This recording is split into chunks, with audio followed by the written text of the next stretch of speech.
అందుకే ఇవాళ చెప్తున్న మిత్రుడుగా మిత్ర ధర్మాన్ని మీ సమస్యలు పరిష్కరించే బాధ్యత నాది. మీకు అండగా నిలబడతా, మీ సమస్యలు పరిష్కరిస్తా. మీకందరికీ తెలుసు, నిర్ణయం తీసుకోనంతసేపు నేను ఆలోచన చేస్తా, నిర్ణయం తీసుకున్న తర్వాత అమలు చేస్తే ఆలోచన చెయ్యను. ఈనాడు నీకు అండగా నిలబడాలన్న నిర్ణయం తెలంగాణ రాష్ట్ర ప్రభుత్వం తీసుకున్నది. ఖచ్చితంగా కార్మికులకు సహేతుకమైన సమస్యలు పరిష్కరించి రాష్ట్ర ప్రభుత్వం వైపు నుంచి మీకు అండగా నిలబడి మిమ్మల్ని ఆదుకునే బాధ్యత తెలంగాణ రాష్ట్ర ప్రభుత్వం తీసుకుంటుంది. ఇంకా ఏమైనా సమస్యలు ఉన్నా నవంబర్ చివరికి మళ్ళా మిమ్మల్ని అందరినీ పిలుస్తా, మీ సంఘాల నాయకులని కలుస్తా. నవంబర్ చివరి వారంలో మీతో కూర్చుంటా. డిసెంబర్ 9 నాడు 2వ సంవత్సరం తెలంగాణ రాష్ట్ర ప్రభుత్వం ఏర్పాటు చేసి ఉత్సవాలు జరుపుకోబోతున్నాం. డిసెంబర్ 9 నాడు మీకేమేమి చెయ్యబోతున్నామో ఆనాడు స్పష్టంగా ప్రభుత్వం ఆదేశాలు ఇస్తుంది. ఈ 2 నెలల్లో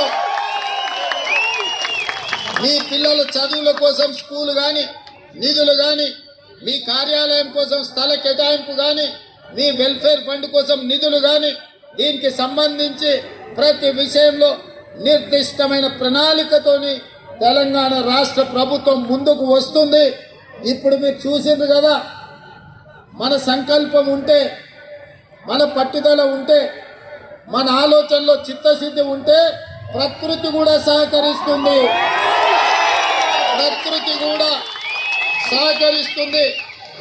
ఇప్పటి వరకు ఉరుములు ఉరిమి వర్షం కురిసినా ఈనాడు మీరు మేము మనము మాట్లాడుకునే సందర్భంలో వర్ణ దేవుడు కూడా మనకు సహకరించి ఒక ప్రశాంతమైన వాతావరణాన్ని కల్పించి కార్మికుల యొక్క కష్టాలను పరిష్కరించడానికి తెలంగాణ రాష్ట్ర ప్రభుత్వం వస్తే వరుణ దేవుడే సహకరించిండు. ఇంతకంటే గొప్ప సన్నివేశం ఏ సినిమాలో అయినా ఉంటుందా?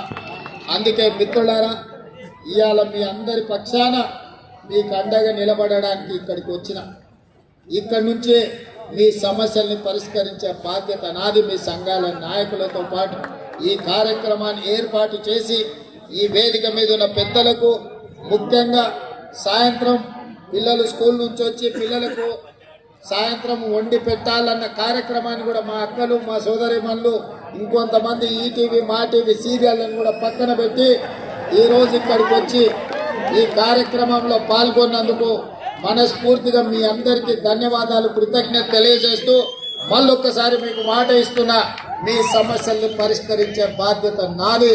మిమ్మల్ని ఆదుకొని మొత్తం దేశ సినీ పరిశ్రమలకే, అది బాలీవుడ్ కావచ్చు, కోలీవుడ్ కావచ్చు, లేకపోతే తమిళనాడులో ఉండే ఫిల్మ్ ఇండస్ట్రీ కావచ్చు, ఏదైనా తెలుగు ఫిల్మ్ ఇండస్ట్రీ నుంచే నేర్చుకోవాలి. అందరికీ ఆదర్శంగా నిలబడే విధంగా మీ సమస్యల్ని పరిష్కరించే బాధ్యత నేను తీసుకుంటున్నాను తెలియజేస్తూ మీ అందరి దగ్గర సెలవు తీసుకుంటున్న ధన్యవాదాలు మిత్రులారా.